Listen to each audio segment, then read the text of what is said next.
اعوذ باللہ من الشیطان الرجیم بسم اللہ الرحمن الرحیم یا ایہا الذین آمنوا اطیعوا اللہ ورسولہ ولا تولوا عنہ وانتم تسمعون۔ اے ایمان والو، اللہ اور اس کے رسول کا حکم مانو اور حق سن کر اس سے منہ نہ پھیرو۔ ولا تكونوا كالذين قالوا سمعنا وهم لا يسمعون۔ اور ان منافقوں کی طرح نہ ہونا جنہوں نے کہا ہم نے قرآن سنا حالانکہ وہ نہیں سنتے، یعنی عمل نہیں کرتے۔ ان شر الدواب عند اللہ الصم البکم الذین لا يعقلون۔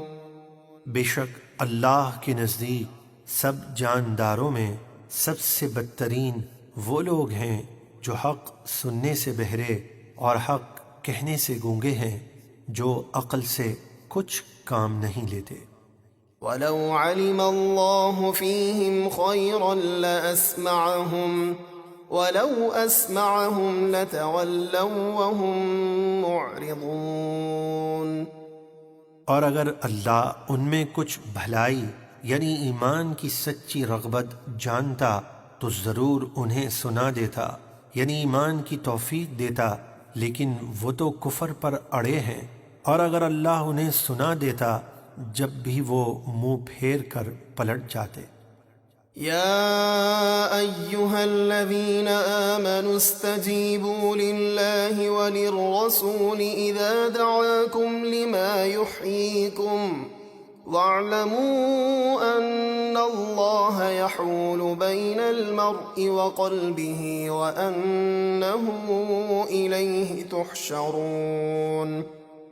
اے ایمان والو، اللہ اور اس کے رسول کے بلانے پر حاضر ہو جاؤ جب رسول تمہیں اس چیز یعنی قرآن اور دینی احکام کی طرف بلائیں جو تمہیں زندگی بخشے گی، اور جان لو کہ اللہ کا حکم یعنی موت کا آنا آدمی اور اس کے دلی ارادوں کے درمیان حائل ہو جاتا ہے، یعنی انسان کے منصوبے دھرے کے دھرے رہ جاتے ہیں اور موت کا وقت آ جاتا ہے، لہذا نیکیوں میں جلدی کرو، اور یہ بھی جان لو کہ بے شک تم اسی کے حضور جمع کیے جاؤ گے۔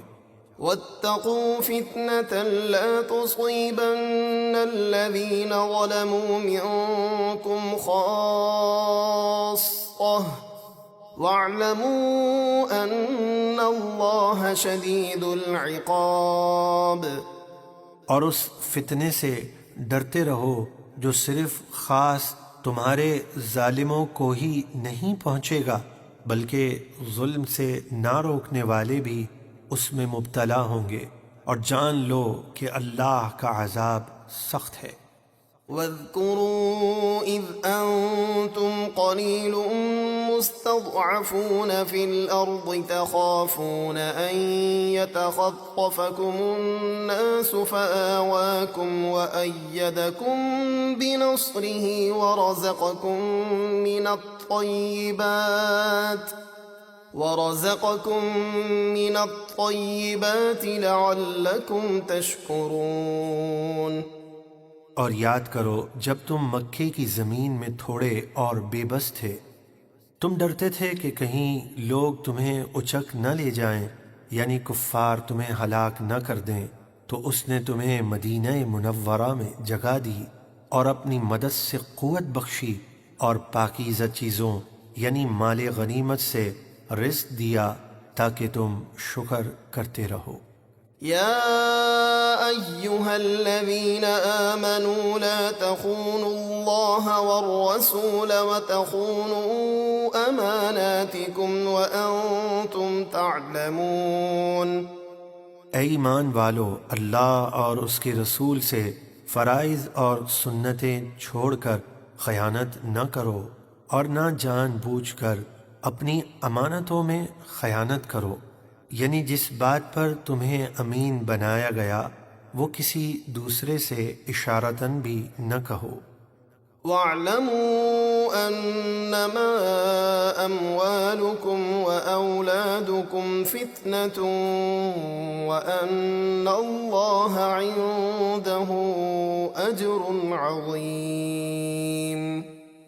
اور جان لو تمہارے مال اور تمہاری اولاد سب فتنہ ہیں، ان میں پھنس کر رب سے غافل نہ ہو جانا، اور اللہ کے پاس بڑا ثواب ہے، اس لیے اپنی اولاد اور مال کو آخرت پر ترجیح نہ دینا۔